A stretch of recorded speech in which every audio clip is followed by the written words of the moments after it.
Good morning. Are you Tristan Calhoun? Yes. And will your client waive the formal reading of the indictment in each case? He will, Your Honor.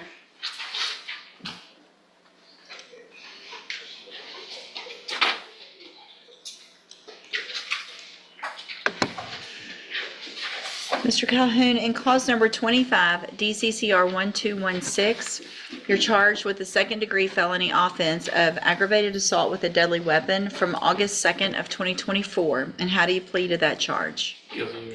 Are you pleading guilty freely and voluntarily? And because you did what they charged you with?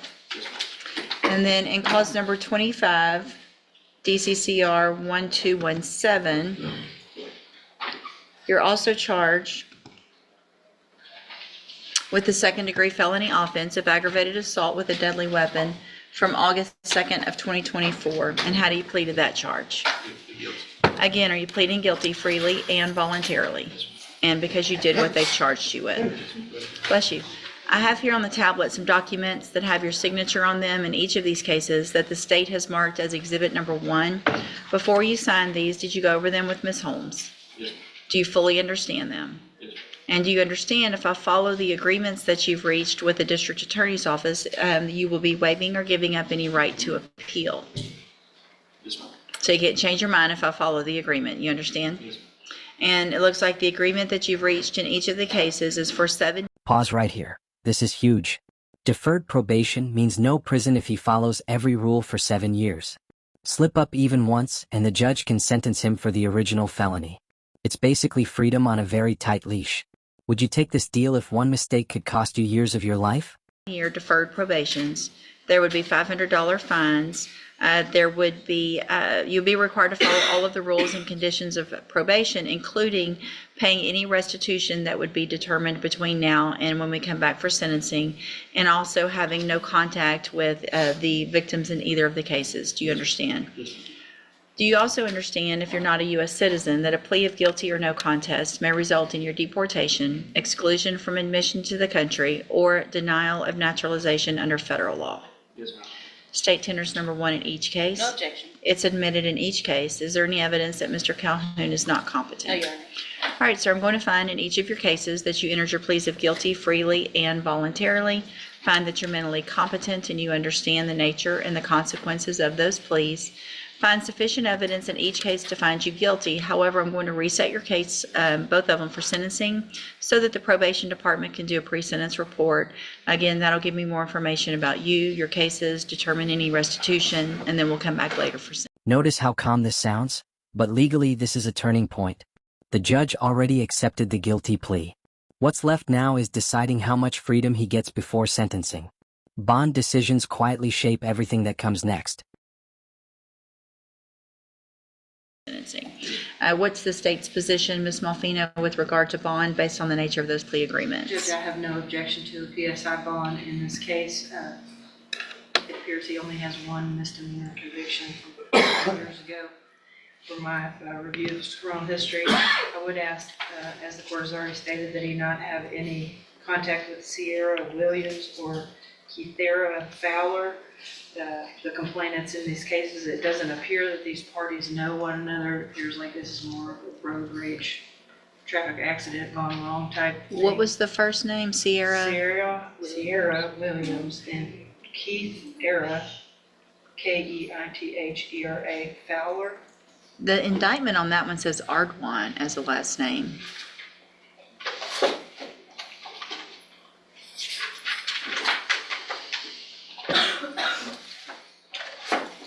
Yeah, that's the 1217. And I can just put both. Yes, it does. So she must go by both names. Okay, so Fowler, Ardwan. Correct. All right, so And then he, no, I'm sorry, excuse me. Sure. Did he not possess a weapon because it was involved in this case? I will get together the necessary documentation for their medical restitution and assist PSI. all right. I think the car was their alleging the Was- car. The motor vehicle, They're alleging the car was the digger. let me look at the probable cause. There's a, There- yeah. I can't read this. I'm printing something real quick. Yes, ma'am. So what I'm going to do while I'm printing that is, Mr. Calhoun, I'm going to I'm going to reduce your bond in each of these cases to $1,000. If you make those bonds, a condition of those bonds are that you obviously have no contact or communication with Sierra Williams or Keithera Ardwan Fowler. Give me just a second.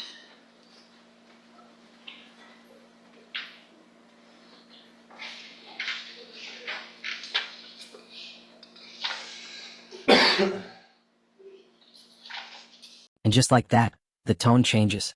The judge initially leans toward leniency, then pulls it back. That tells us something serious in the evidence raised red flags. Courts don't reverse bond decisions lightly. Something about this case clearly scared her.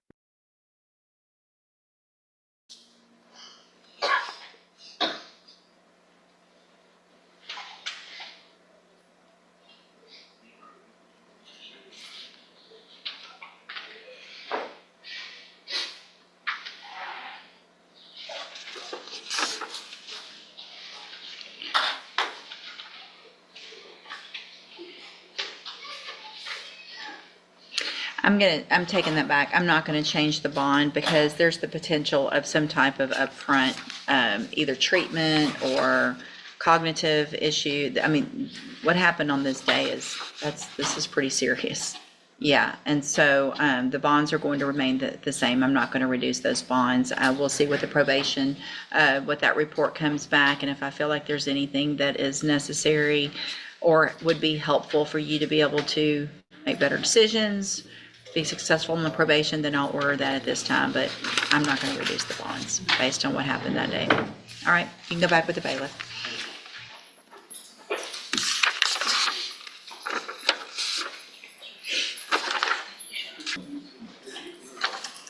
Good morning, you're Donnie Williams. And Mr. Parker, will your client waive the formal reading of the motions in each case? Yes, Your Honor. Mr. Williams? The charges are all the same in each case, Judge. Yeah, I gotta go through them. Okay. In cause number 22-40823, I have a first amended motion to revoke your community supervision. Shows that you were placed on probation February 13th of 2023 for forgery of a financial instrument, a state jail felony. That was a 2-year sentence that was probated for 5 years. Is that correct? And in cause number 22-41018, I also have a first amended motion to revoke your community supervision. Again, also shows you were placed on probation February 13th of 2023 for forgery of a financial instrument, a state jail felony. And again, that was a 2-year sentence that was probated for 5 years, correct? And then cause number 22-41019, also have a first amended motion to revoke your community supervision. Also shows you were placed on probation February 13th of 2023 for forgery of a financial instrument, a state jail felony. That was a 2-year sentence that was probated for 5 years. Is that also correct? Speak up, please. Thank you. All 3 of these motions allege that you violated your probation. Count 1 alleges in each case that you failed to report as directed to the probation department December of 2024 and January of 2025. And is that true or not true? True. This is probation court reality. Miss reports, skip classes, fall behind on fees, and freedom evaporates. No jury drama. No long trial. Just true or not true. Do you think this system is fair or brutally efficient? Or not true. Count 2 in each case alleges that you failed to provide verification of completing the theft program or the theft prevention class. Is that true or not true? Count 3 in each case alleges that you did not provide verification of entering and successfully completing the moral recognition therapy. Is that true or not true? MRT program. MRT. True. That's what we talked about.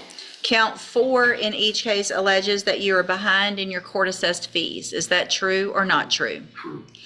Did you enter your pleas of true to counts 1 through 4 in each of these cases freely and voluntarily? And did you plead true because all of those counts are actually true? True. In each of these cases, I have here on the tablet some documents that have your signature on them that the state has marked as Exhibit Number 1. Before you sign those, did you go over them with Mr. Parker? Yes. Do you fully understand them? Yes. And do you understand, if I follow the agreements that you've made with the district attorney, that you will be waiving or giving up any right to appeal? State tenders number 1 in each case. Objection. It's admitted in each case. Is there any evidence that Mr. Williams is not competent? No, Your Honor. All right, Mr. Williams, in each of your cases, I'm going to find that you enter your pleas of true to counts 1 through 4 freely and voluntarily. Find those counts true. Find sufficient evidence in each case to revoke your probation. In cause number 22-40823, revoke that probation, reassess your punishment in accordance with your agreement to a term of 12 months in the state jail prison. You will receive credit on that sentence for any time that you've been in custody that the law gives you the right to receive.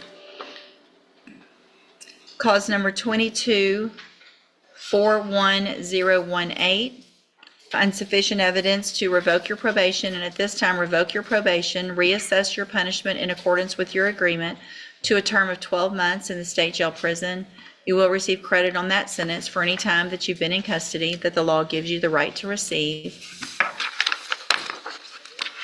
And then in cause number 22-41019, find sufficient evidence to revoke your probation, and at this time, revoke your probation, reassess your punishment in accordance with your agreement to a term of 12 months in the state jail prison. You will receive credit on that sentence also for any time that you've been in custody that the law gives you the right to receive. These cases will run concurrently, which... Quick translation, concurrent means all 3 sentences run at the same time, not stacked. So instead of 3 years, it's 1. That single word just cut his prison time by 2/3. means together at the same time. I'm going to hand you the trial court certifications in each of these cases that shows these were agreements that I followed, and so you've waived your right to appeal. When you entered your pleas in these cases, I went over with you the fact that you're ineligible under Texas law to possess a firearm or ammunition. I'm attaching a copy of that because of the judgments. You are ineligible to possess a firearm or ammunition, and if you have questions about that, you can read that document or talk to Mr. Parker. All right? Good luck to you, sir. You can go back with the bailiff. Thank you, Judge. Thank you.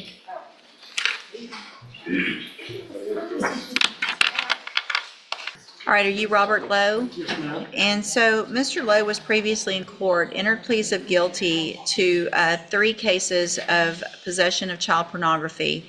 There was an agreement in those 3 cases for a 7-year deferred probation and a $1,000 fine with dismissals, I think, in 3 or 4 other cases. I've received the pre-sentence report. Has everyone had an opportunity to review that report? Yes, Your Honor. I feel like this is different from some of these types of cases, because Mr. Lowe was actually involved in creating with his own family member, victim, who was very young, 5 years old. So this wasn't I downloaded something and didn't realize what I was downloading. This is very different. This is a family member that was victimized because of this. Don't talk right now, okay? And so for those reasons, I do not feel comfortable accepting deferred. This is the coldest moment in the room. Judges almost always accept plea deals, but not today. When she says, "I'm not comfortable," that's judicial code for this crossed a moral line. A 5-year-old victim changed everything. Now it's heading to a jury, and the risk just skyrocketed. Probations in these cases, so I'm going to reject those plea offers. I don't know, honestly, I haven't thought more about what I would be amenable to other than potentially just letting a jury decide. I'll reset it one time, you guys negotiate, see where you are on it, and if you come up with something, you can contact me Otherwise, we'll get rejections and get his cases set for trial and let a jury decide one way or the other. Okay? I'm just not comfortable with this at all. You can go back with the bailiff. But I already signed for probation. I don't have to accept your probation. I wasn't told that. Yeah, you actually were, because we reset your case for sentencing. And here's the thing, it doesn't matter if you were or not. I'm not accepting the plea agreements, okay? There's nothing I don't, there's nothing you can do at this point other than Ms. Holmes will be out there to visit with you about any other options. And if you don't like those options, or if I don't like those options, then ultimately, that's what a jury is for. If everyone can't agree, and then we get a jury to come in and determine if you're guilty and what the punishment is, if you are found guilty, okay? So let's see where we're, I'm not gonna consider any bonds at this time. Yes, Your Honor, I just, his mother is here, and so, but just for the record, because I have spoken with her on several occasions, as well, as with Mr. Lowe, they did keep asking me if he would get out today, and my response to both of them was that it's up to the judge at the Okay. end of the day. So Thank you, Ms. I told Holmes. you that yesterday Yes, ma'am. when I visited with you, Yes, ma'am. and I told that to your mother, Yes, that ma'am. ultimately it's up to the court on whether you would be released today and placed on probation. Yes, ma'am. Thank you, Ms. Holmes. You can go back with the bailiff. I can't say nothing else. It's probably not wise right now, okay? Go back with the bailiff. I'm going to delete the other dismissals that came through at this time.